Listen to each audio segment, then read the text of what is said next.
So the 2023 playoffs have been nothing short of, let's just say, interesting. Orlando Arcia, he went off on Phillies fans. Listen, I don't know what was said, but you just cannot do that towards fans. Speaking of fans, a lot of people across the game of baseball, they are not happy with the current playoff format. They are saying that the Braves, the reason why they lost is because they had way too much time off. The fact that they got a first round bye actually hurt them because momentum means everything in baseball. Baseball is a timing sport. We're going to talk about both sides because there's good points on each side. So we're going to talk about all of that in today's MLB recap, and a quick little shameless self-promotion on my gaming channel. We're going to be debuting 99 Bryson Stott. My friend finally got a 99 overall card. I still post MLB The Show almost every single day on Fuzzy Gaming, so I'll see you over there. All right, let's go ahead and talk about the Braves and Phillies game from yesterday. Do not tell Austin Riley that he's supposed to suck after taking 5 or 6 days off. This dude easily had his best postseason by far. Against the Phillies, he nearly hit 360 with 2 home runs in this series. Just enter Nick Castellanos. This was his first of 2 home runs on the night. We'll show his second in just a moment because Trey demolished the baseball as well. He was a triple away from the cycle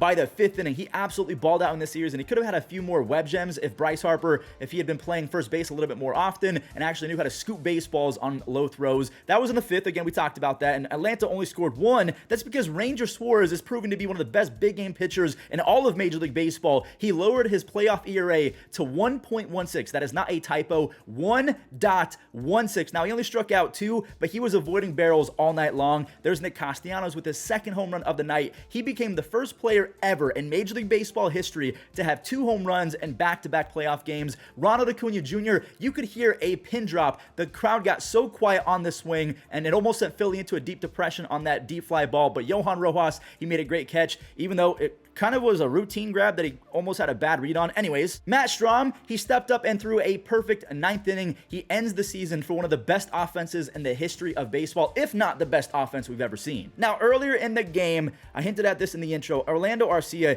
he got into it with some Philly fans. Like, this dude was yelling. Like, I have never seen a player with that much rage in his expressions, and a lot of people were saying he was just goofing around. He's not actually taking it that serious, but the Braves, in my opinion, not only were they outclassed physically, but mentally as well. After the game, Ronald Acuna Jr. said, peace out. He skipped media, and I don't know if he's mad at the media for that leak of Orlando Arcia. Like, I don't understand how you can call it a leak when the reporter was just reporting. I don't understand that part, but he just went to the bus. He dodged media altogether, which a lot of people are saying is not cool considering Mookie Betts, Freddie Freeman, Spencer Strider, even though they all got their fakes kicked in, they stood at their locker and they addressed the media because that's part of the job. So a lot of people are just not happy with how the Braves handled this series on the mental side of things. And I'll give some Braves fans some leeway because they're not the only fan base saying that, hey, a first round bye hurt us a lot. Orioles fans, they were not happy with the time off. Even Brandon Hyde, the manager of Baltimore, said that, yeah, we probably got too many days off, and he kind of left it at that. But to that I say, can we just stop pretending like the Phillies are some bum franchise that stumbled into a playoff spot? They're the reigning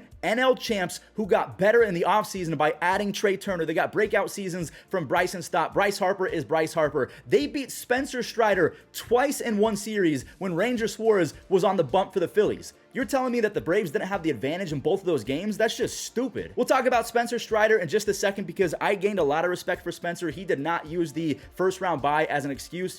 He won a lot of points from me. Max Fried, he has a near 3.7 ERA versus the Phillies, so it's not like his starts were going to be a cakewalk. What about the Braves throwing Bryce Elder in Game 3, a rookie who has a 5.11 ERA in the second half? Sean Murphy, Orlando Arcia, and several other key contributors were awful down the stretch for the Braves. Does none of that matter? Does context not mean anything? I fully understand when people say that baseball is a timing sport and that having 5 or 6 days off is never going to help anyone. So the fact that you have a great regular season, you get the first round bye, you're actually at a disadvantage because of that. But to that I say, what about the 2021 Braves? The same team for the most part. They had 5 days off from the end of the regular season to the beginning of the playoffs. They won the World Series. The 2019 Nationals, they had 6 days off before the World Series and they beat the juggernaut Houston Astros. What about the 2023 Astros? Minnesota, they came into that series red hot and they got put in their place and smacked in the mouth by a better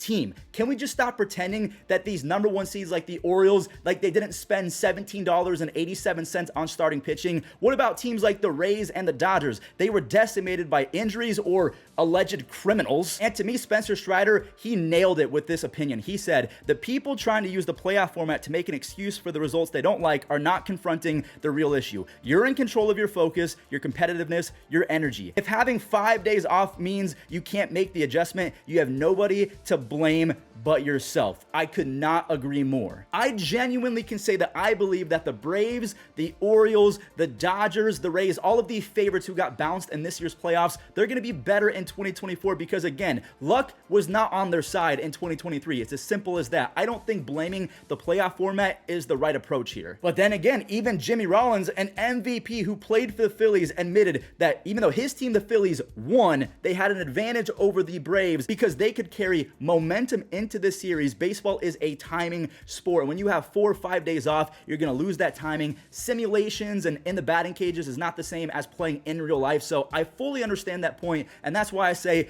there's no real winner in this argument. But I gave you the examples of like the 2023 Astros and Yordan Alvarez putting the Twins in their place. The Astros are not using time off as an excuse. They just play great baseball in October when it matters the most. Maybe I'm wrong. You guys have every right to let me know that in the comments down below, but I just feel like a lot of excuses are being made, and I feel like the Braves did not come prepared mentally for this series, and that's what really did them in. And Spencer Strider, again, with this quote, he dropped a banger. I fully agree with him. Good job, Spencer. This right here is a winner's mentality, at least in my opinion. And also, the Phillies are just flat out insane. Can we give the Phillies some props, please? Now, Robert Manfred did speak on the playoff format, and he thinks that it's way too early to make changes. Now, again, these changes were made in 2022. Kind of the biggest change is that wild card games, it went from a 1-game do-or-die game to basically you get a 3-game series and anything can happen. And then the best teams in the divisions, they get a first-round bye. So let me know in the comments, do you think that Robert Manfred should get with the Players Association and the owners and try and redo the playoffs, almost hand down an Uno reverse card and go back to how it was? To me, I like the 3-game wildcard series. I like the 5-game division series. I feel like it's enough baseball to prove who is the better team in that series.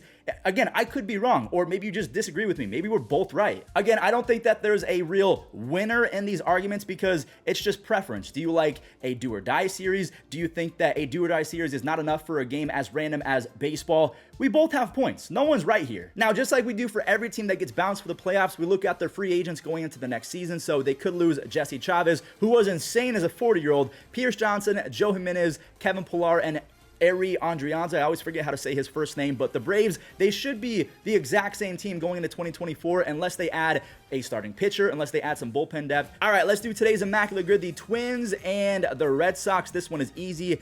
Christian Vasquez, I feel like a lot of people are going to put this one 8%. Okay, so we're under 10%. The Padres and the Red Sox, that one's way too easy. Xander Bogaerts is one of them. We're going to come back to that because I'm going to try and think of some other names. An MVP for the Red Sox, I could go Mookie Betts. David Ortiz never won one, I don't think, unless I'm just looking stupid right now. Carl Yastrzemski. Didn't Carl Yastrzemski win an MVP back in the day? He did 13%. The Twins and the White Sox, Lance Lynn. He got absolutely bodied by the Diamondbacks, 7%. The Padres and the White Sox, Yasmani. Wasn't he on the Padres back in the day?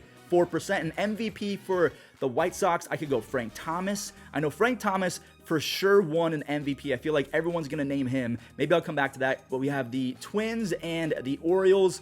Twins and the Orioles. Twins. There's got to be... Pablo Lopez. He was on both... No, I meant Jorge Lopez. Oh, that's frustrating. That is really frustrating. The Padres and the Orioles, I'm going to go Nelson Cruz, even though I could go with like Rugen Odor, Nelson Cruz. MVP for the... Let's go. Didn't Chris Davis win an MVP? I don't remember if he did or not. Whatever, I'm done with this one. So, yeah, we talked about a lot today. There was a lot of drama and interesting moments in the 2023 playoffs. A lot of it was caused by kind of off-the-field things, reporters going at reporters for leaking stuff, but then other reporters were saying that reporter was just doing his job and that Orlando Arcia should have watched what he had to say. Again, a lot of things going on. The playoff format was a big conversation, and thanks for watching.